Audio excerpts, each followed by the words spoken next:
বন্ধুগণ, আজকে আমি আলু বেগুনের একটি মাংসের স্বাদের রেসিপি নিয়ে হাজির হয়েছি।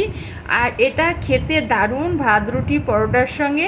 তার জন্য আমি 3টে মিডিয়াম সাইজের বেগুন নিয়ে নিয়েছি, আর 2টো মিডিয়াম সাইজের আলু, আর একটা টমেটো। এইগুলোকে আমি প্রথমেই লম্বা লম্বা করে কেটে নেব।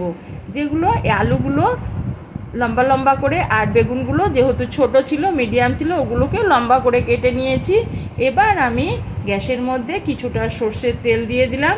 এখানে আমি তেলটা একটু বেশি দিয়েছি। এবার আমি তেলটা গরম হলে যে বেগুনগুলোকে আমি কেটে রেখেছিলাম সেগুলোকে তেলের মধ্যে দিয়ে দিলাম। এবার বেগুনগুলোকে আমি ভেজে নেব। আর গ্যাসটা এই অবস্থায় আমি একদম বাড়িয়ে দিয়েছি। এইভাবে আমি ঘুরিয়ে ফিরিয়ে বেগুনগুলোকে ভেজে নেব। বেগুনগুলো আমার প্রায় ভাজা হয়ে এসেছে। এবার আমি বেগুনগুলোকে কড়াই থেকে উঠিয়ে নেব। দেখুন বন্ধুরা, বেগুনগুলো অনেকটাই নরম হয়ে গেছে। এই তেলের মধ্যেই আমি রান্নাটা সেরে নেব। তার জন্য প্রথমেই দিয়ে দিলাম একটা শুকনো লঙ্কা, আর দিয়ে দেব হাফ চামচ গোটা জিরে, আর দিয়ে দেব 1 চামচ কুচনো রসুন। এগুলো একটু আমি নেড়েচেড়ে ভেজে নেবার পর আমি যে আলুগুলোকে, 2টো আলুকে আমি কেটে রেখেছিলাম সেটাকে দিয়ে দিলাম। আলুগুলো দেওয়ার পর আলুগুলোকেও আমি তেলে ভেজে নেব।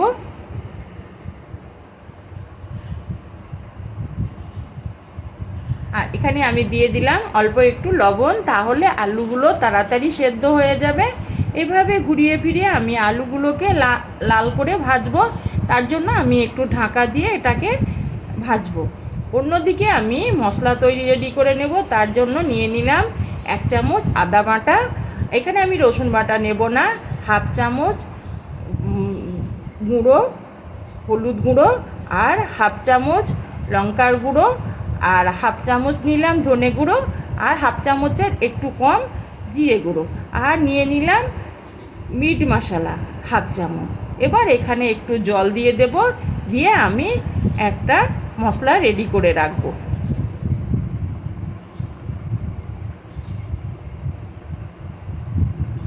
মশলাটা আমার রেডি হয়ে গেছে। অন্যদিকে আমার গ্যাসের মধ্যে আলুটাকেও লাল করে নিচ্ছি।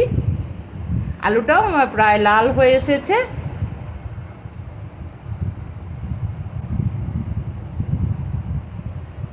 আলুগুলো আমার ভাজা হয়ে গেছে। এবার আমি এই অবস্থায় যে টমেটোটা নিয়েছিলাম তার পেস্ট বানিয়ে আমি দিয়ে দিলাম আলুর সঙ্গে।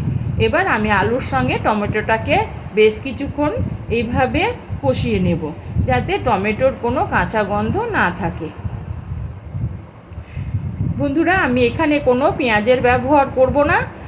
এই রেসিপিতে পেঁয়াজ ভালো লাগে না, সেই জন্য আমি এখানে কোনো পেঁয়াজের ব্যবহার করলাম না।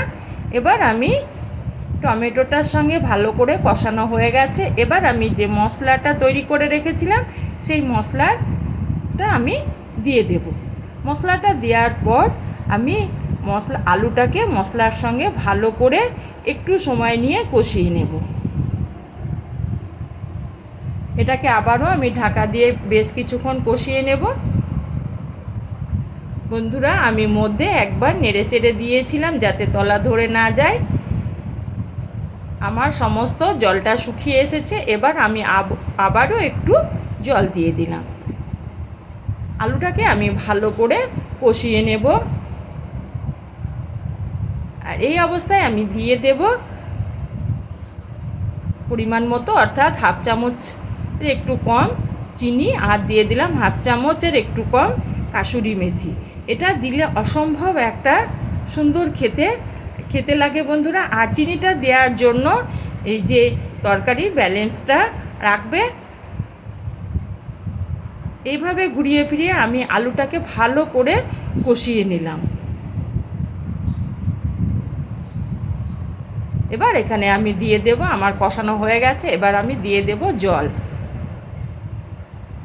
আমি আবারও একটু জল দিয়ে দেবো, আর একটু জল লাগবে, আমি আবারও একটু জল দেব।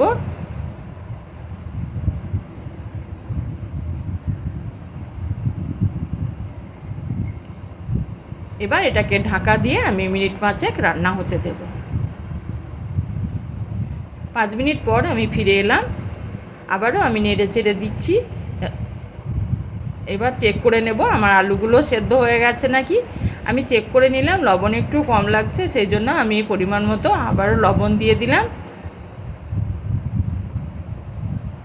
হ্যাঁ বন্ধুরা, আলুগুলো আমার পুরোপুরি সেদ্ধ হয়ে গেছে। এবার আমি এই অবস্থায় দিয়ে দেব ভাজা বেগুনগুলো। এটা একটা অসম্ভব টেস্টি রেসিপি, আর ভাত রুটি পরোটার সঙ্গে দারুণ লাগে। এবার আমি সাবধানে আলুর সঙ্গে বেগুনগুলোকে মিশিয়ে নেব, যাতে ঘেঁটে না যায় বা বেগুনগুলো ভেঙে না যায়।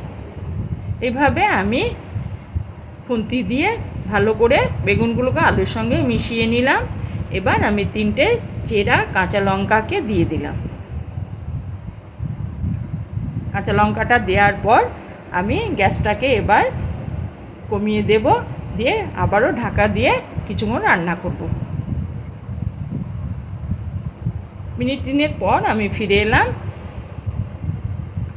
আমার সুন্দর একটা স্মেল বেরাচ্ছে।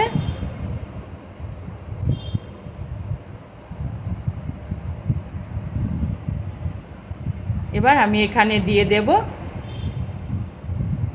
হাফ চামচের থেকে একটু কম গরম মশলা। গরম মশলাটা দেওয়ার পর আবারও 2 মিনিট আমি এইভাবেই রান্না করে নেব।